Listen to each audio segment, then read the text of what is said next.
Hi and Filmy Gyan and with me is Akhilen sir. Sir जानना चाहूँगा इस प्रोजेक्ट के बारे में कि क्या आपको मोटिवेट किया इस प्रोजेक्ट का हिस्सा बनने के लिए, और विवादास्पद जो सब्जेक्ट होता है उसमें कलाकार के तौर पे काम करना आपको कितना बड़ा रिस्क फैक्टर लगता है? नहीं, ये विवादास्पद कोई कुछ भी नहीं है। तो महाकाल फिल्म है, महाकाल नगरी नाम रखा है इन्होंने शीर्षक। ये शीर्षक महाकाल रखना चाह रहे थे, वो टाइटल किसी और के पास है, इसलिए महाकाल नगरी इन्होंने शीर्षक रखा है। और मुझे ये शीर्षक बहुत पसंद है, महाकाल। जहाँ महाकाल हों वो तो मुझे पसंद ही पसंद है, क्योंकि मैं महाकाल का स्वयं भक्त हूँ। और मुझे अच्छा लग रहा है कि मैं इस फिल्म का हिस्सा बना हूँ।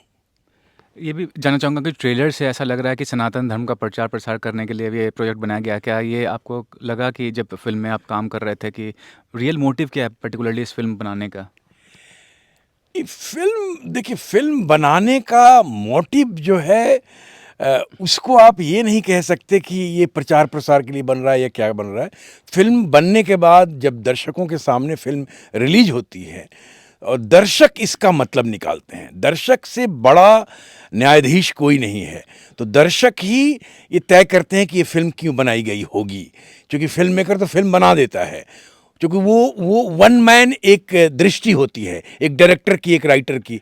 क्योंकि संजीव खुद राइटर भी हैं, राजपूत जो डायरेक्टर हैं इसके, और उन्होंने वो डायरेक्ट भी कर रहे हैं इस फिल्म को। तो लेखक निर्देशक वही हैं, तो उनका अपना विज़न है इस फिल्म को बनाने में।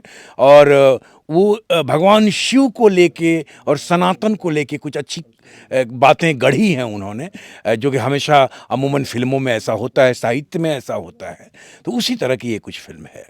अभी हाल ही में आपने सुना भी होगा, देखा भी होगा कि बादशाह जो सिंगर हैं उन्होंने अपने म्यूज़िक वीडियो में जो अपशब्द बोला है, मतलब सिर्फ पॉपुलैरिटी के लिए कि प्रोजेक्ट उनका चल जाए या लोग देखें, कोई अपशब्द बोलना धार्मिक जो संवेदना है उसको आहत पहुंचाना कितना गलत मानते हैं आप? नहीं, मैं इस न्यूज़ के बारे में वाकिफ़ नहीं हूँ बिल्कुल, कि उन्होंने क्या गाया और क्या बोला, मैं बिल्कुल ही वाकिफ़ नहीं हूँ। और अपशब्द तो कहीं भी नहीं बोलना चाहिए, किसी के लिए नहीं भी नहीं बोलना चाहिए अपशब्द। क्योंकि कभी भी मानवता ये नहीं सिखाता कभी भी कि आप अपशब्द बोलें। आप अपने व्यवहार और आचरण को दुरुस्त रखें, क्योंकि व्यवहार और आचरण जो है वही आपका व्यक्तित्व है, और आपका व्यक्तित्व जो है वही सुंदर और स्वस्थ समाज का निर्माण करता है। तो कैसे आप अपशब्द बोल सकते हैं? अपशब्द नहीं बोलना चाहिए, कोई किसी को भी नहीं बोलना चाहिए। मैं तो हमेशा यही संदेश देता आया हूँ।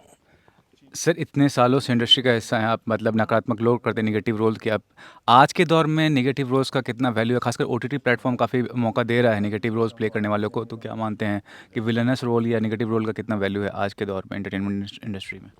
नहीं, निगेटिव रोल देखिए, निगेटिव रोल की बात नहीं होती। परिस्थिति निगेटिव होता है हमेशा। लोग चरित्र को निगेटिव समझ लेते हैं, नहीं। परिस्थिति क्या होता है, परिस्थिति क्या है, उस परिस्थिति में उस चरित्र का क्या मन स्थिति था, क्या उसकी वृत्ति, क्या उसकी प्रवृत्ति, क्या उसकी प्रकृति, क्या उसका भाव, वो देखना ज़रूरी है। तो कहानी में उस तरह से पिरोया जाता है। और हिंदी सिनेमा में तो गब्बर जैसा और मोगेम्बो जैसा और शेर खान जैसा उस तरह के चरित्र आए हुए ज़माना हो गया, और क्रूर सिंह जैसा, मैं ये भी बोलूँगा, ज़माना हो गया, क्योंकि उस तरह के प्रयोग अब हो नहीं रहे हैं विलेंस को लेके। तो इसलिए खलनायकी को लेके अब क्या बात की जा सकती है? हाँ, वेब सीरीज़ में गाली गलौज है, अश्लीलता है। और मैं आपको ये बता देता हूँ, आपके दर्शकों को बता दूँ कि मेरा अभी तक वेब सीरीज़ में डेब्यू नहीं हुआ है, और इसका कारण है अश्लीलता और गाली गलौज। मैंने फिल्मों में आज तक नहीं किया, तो मैं अब वेब सीरीज़ में क्या करूँगा?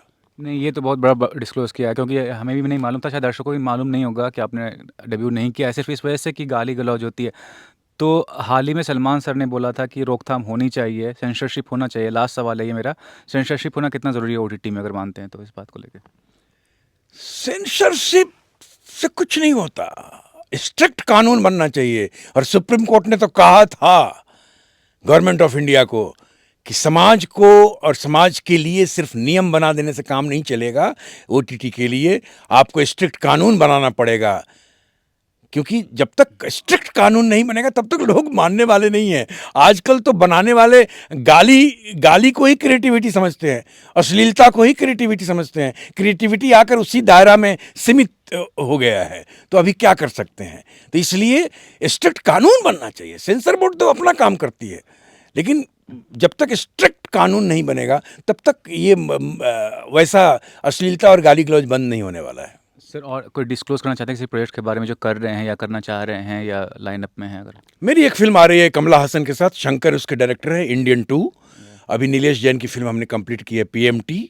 और अभी हमारी एक फिल्म लोटस ब्लूम्स जो है अभी इंडियन पैनोरमा में सेलेक्ट हुई, ईफी में उसका प्रीमियर हुआ, इंटरनेशनली बहुत एक्लेम्ड, बहुत सारे फेस्टिवल्स में जा रही हैं वो फिल्म।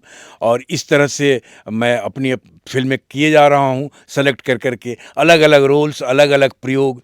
और हमेशा अखिलेंद्र मिश्रा को मेरे दर्शक जो हैं सो अलग अलग रूप में ही देखते आए हैं, अलग अलग अभिनेता के रूप में प्रयोग देखते आए हैं। तो मैं वही कर रहा हूँ और मेरी कोशिश यही रहेगी। Sir thanks for sir. बहुत बहुत धन्यवाद। बहुत अच्छा सर इन्फॉर्मेशन दिया आपने। गाले हम भी कर ले थोड़ा। आइए गंगा जी। नहीं साथ में नहीं, फिर आवाज़ आए।